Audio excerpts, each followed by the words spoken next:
Back. The conversations continue here in Davos 2025, one of the spaces that's been very exciting for India, not just in 2024, but over the last 2 decades has been the Indian startup space. We've been tracking that story very closely on Young Turks, which turns 23 this year. And joining me now to talk about the growth of the Indian startup ecosystem, the exit opportunities now that present themselves in the form of IPOs, and we've seen a whole spate of them in the past year, and there's a heavy pipeline to look forward to, is the man heading Naspers, or Prosus as it's now called. Fabricio, many thanks for joining us. Appreciate your time here on CNBC-TV18. Big pleasure to be here with you and to talk to India. Yeah, well, we look forward to hearing more from you about India, which is one of your big growth markets, one of your big bets. You've invested $8 billion over the last 7 years in India across a whole host of companies. How's it panning out for you?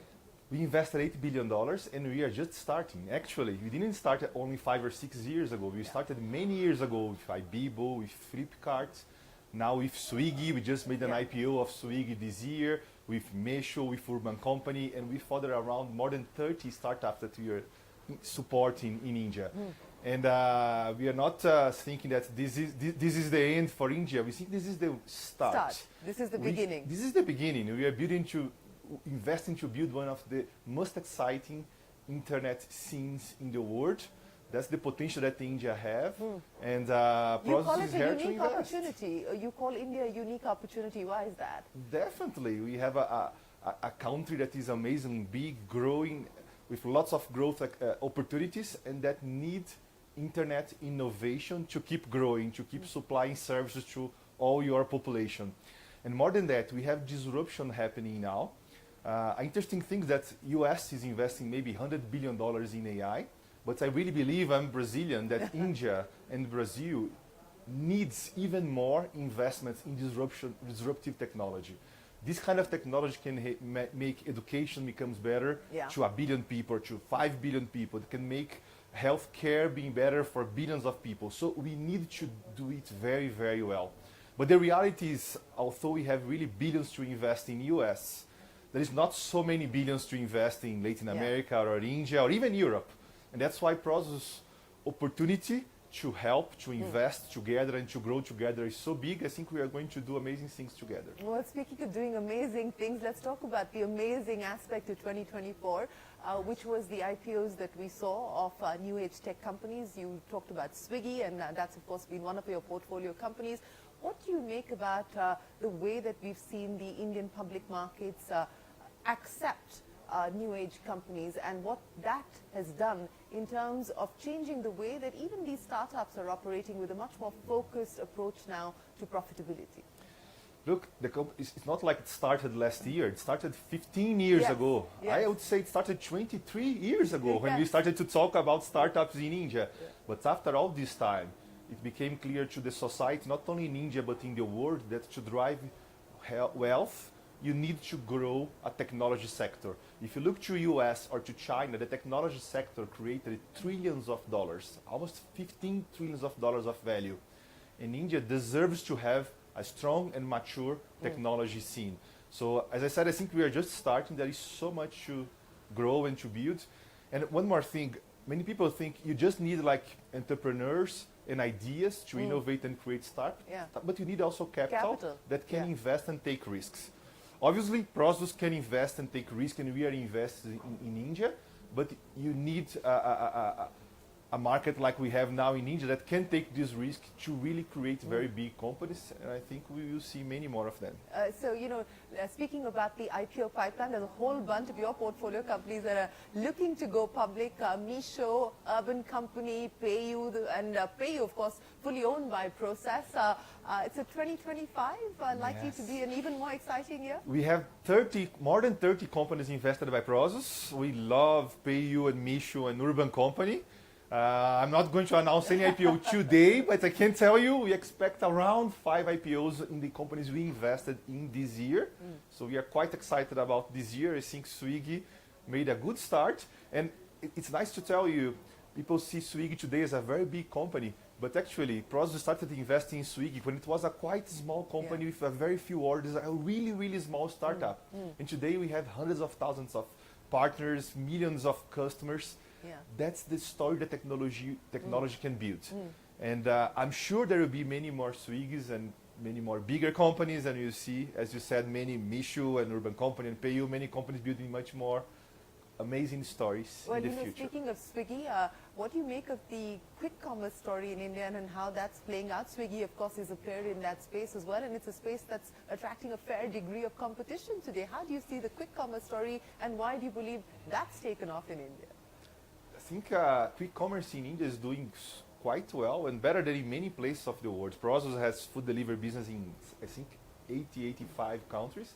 And what we are seeing in India is especially good.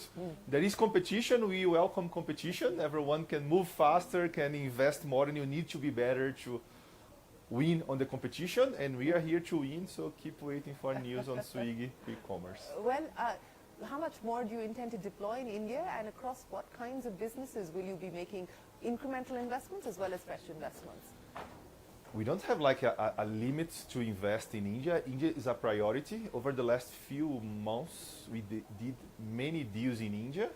I think like 2/3 of them were not announced yet, but at least there is like 5 deals to be announced in the next 2-3 months that were completed over the last few months. So my point is, we are excited, we are committed. Yeah. Prosus has $10 to $17 billion to invest. India is a big priority. I hope to do many more amazing companies there, together with the local entrepreneurs. This is a partnership. We need innovation, university, we need the government thinking ahead, and I think India government is thinking ahead. Entrepreneurs and some investors. But any sectors in specific that you're going to be focused on? The priority for Prosus is marketplace and fintech on the base of marketplace. I think there's 3 big priorities: marketplace, connecting 1 billion customers with internet services. On the base of that, fintech, enabling that through making the payment easier and enabling credit to customers and to partners. There's a 3rd point that is AI, and I want to reinforce the importance about AI. Sometimes people think, is that a bubble? Are you people over investing? It's just like asking, is iPhone a bubble or internet a bubble? Obviously, a few companies are too expensive. It's part of life, as every new technology. But I would even say 10 years, in 5 years, everything we do will have a lot of AI. Your show, your camera, and everything that we do in all business around us. Yeah, hopefully not me. I won't be replaced. You cannot be replaceable. However, you will be able to reach even more billions of viewers through AI. I hope so. So my point is, India has to lead on that, and we are going to invest a lot in AI in India.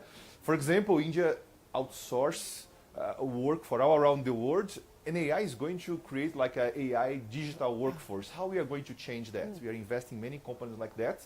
The opportunity is amazing. Hope we will develop that together with India. Well, you know, speaking of the many risks that you've taken in India, the many companies that you've backed in India, and of course, you've had trouble with a few, Baiju's being the big one.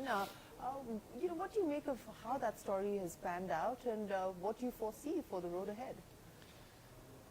I think if you are doing investment in new technology, innovation, new business, you have to be prepared to have losses. So many people think, are you going not to invest in India because we lost money in a few companies? No, we are going to invest more. If you have not lost money, we are not taking enough risks. So obviously the Baiju investment didn't work, the Swiggy investment worked, many other investments work, and I think people that suffered too much on you had losses didn't understand that to take risks and to change the world, we need to take risks and to get there. And Baiju was not a happy investment, obviously. Obviously, we lost a lot of money. But look to the basis, we are talking about disruption education in India. It's an amazing thing to try and to put a lot of money behind that. Sometimes we succeed, sometimes not, part of life. That is part of investing, for certain. Yes. So let me end by asking you the headline for 2025 for Prosus. We are going to be one of the must-know internet company outside US, in Europe, India, and Latin America, and we are just starting.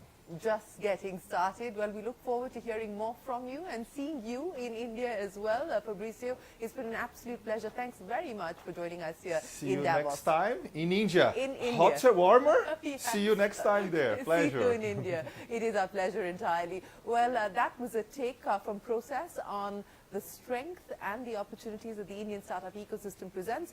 As we just heard from Fabricio, at least 5 of their portfolio companies are likely to go public in 2025, so it promises to be an exciting year. We will take a break. There's a lot more coming up. Don't go anywhere. We're back in a moment with more.